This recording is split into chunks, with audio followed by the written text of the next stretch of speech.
ನಮಸ್ಕಾರ ವಿದ್ಯಾರ್ಥಿಗಳೇ, second PUC ವಿದ್ಯಾರ್ಥಿಗಳಿಗೆ ಗುಡ್ ನ್ಯೂಸ್ ಅಂತಲೇ ಹೇಳ್ಬೋದು. Karnataka school examination assessment board, Karnataka examination board ಏನು ಮಾಡಿದೆ ಅಂತಂದರೆ ನಿಮಗೆ ಒಂದು ಗುಡ್ ನ್ಯೂಸನ್ನು ಕೊಟ್ಟಿದೆ. ಅದರ ಬಗ್ಗೆ ಮಾಹಿತಿಯನ್ನು ಕೊಡ್ತೇನೆ. ಯಾರೆಲ್ಲ ಅಭ್ಯರ್ಥಿಗಳು ಚಾನಲ್ಗೆ ಹೊಸಬರಿದ್ದೀರಾ, ನಮ್ಮ ಮಾಹಿತಿ ನಿಮ್ಗೆ ಇಷ್ಟ ಅನಿಸಿದರೆ ಒಂದು ಸಬ್ಸ್ಕ್ರೈಬ್ ಮತ್ತು ಲೈಕನ್ನು ಕೂಡ ಮಾಡೋದನ್ನು ಮರಿಬೇಡಿ. ಗುಡ್ ನ್ಯೂಸ್ ಏನಂತಂದರೆ ಕರ್ನಾಟಕ ಎಕ್ಸಾಮಿನೇಷನ್ ಬೋರ್ಡ್ ವತಿಯಿಂದ ನಾಳೆಗೆ ನಿಮ್ಮ ರಿಸಲ್ಟನ್ನು ಅನೌನ್ಸ್ಮೆಂಟ್ ಮಾಡಲಾಗುತ್ತೆ ಅಂತ ಹೇಳಿ ಆಫಿಷಿಯಲಿ ಏನು ಮಾಡಿದ್ದಾರೆ, ಡಿಕ್ಲರೇಷನ್ ಮಾಡಿದ್ದಾರೆ. ಸೊ ಆಫಿಷಿಯಲ್ ನಿಮ್ಗೆ ಏನಪ್ಪ ಅಂದರೆ ಲೆಟರ್ನು ಕೂಡ ಇಶ್ಯೂ ಮಾಡಿದ್ದಾರೆ. ಅದನ್ನು ಓದಿ ಕೂಡ ನಿಮಗೆ ಮಾಹಿತಿಯನ್ನು ಕೊಡ್ತೇನೆ. ಫ್ರೆಂಡ್ಸ್, ಇಲ್ಲಿ ನೋಡ್ತಾ ಇದ್ದೀರಿ, ಇದು ನೋಡಿ ನಿಮಗೆ ಬಂದಿರುವಂಥ ಒಂದು ಮಾಧ್ಯಮ ಪ್ರಕಟಣೆ 7ನೇ ತಾರೀಕಿಗೆ, ಅಂದರೆ ಇವತ್ತು ಬಂದಿದೆ. ಇದು ಇಲ್ಲಿ ಏನು ಮಾಹಿತಿ ಇದೆ ಅಂತಂದರೆ ಇದರಲ್ಲಿ ನೀವು ನೋಡ್ತಾ ಇದ್ದೀರಿ. ಸೊ ಮಾರ್ಚ್ 25ರಲ್ಲಿ ದ್ವಿತೀಯ PUC ಪರೀಕ್ಷೆ 1ರ ದಿನಾಂಕ 1/3/2025 23/2020ವರೆಗೆ ನಡೆಯಲಾಗಿತ್ತು.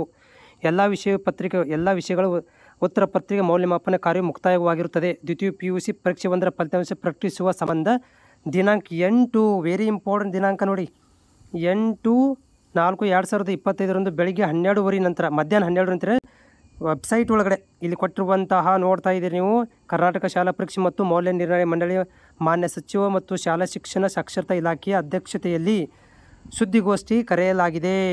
ಓಕೆ, ನಾಳೆ ಏನಾಗ್ತಾರೆ ಅಂದರೆ ಸುದ್ದಿಗೋಷ್ಠಿ ಕರೆಯಲಾಗಿದೆ. ಆಮೇಲೆ ಏನಂದರೆ 12:00 ಸುದ್ದಿಗೋಷ್ಠಿ ಮಾಡ್ತಾರೆ, ಪೇಪರಲ್ಲಿ ಬರುತ್ತೆ.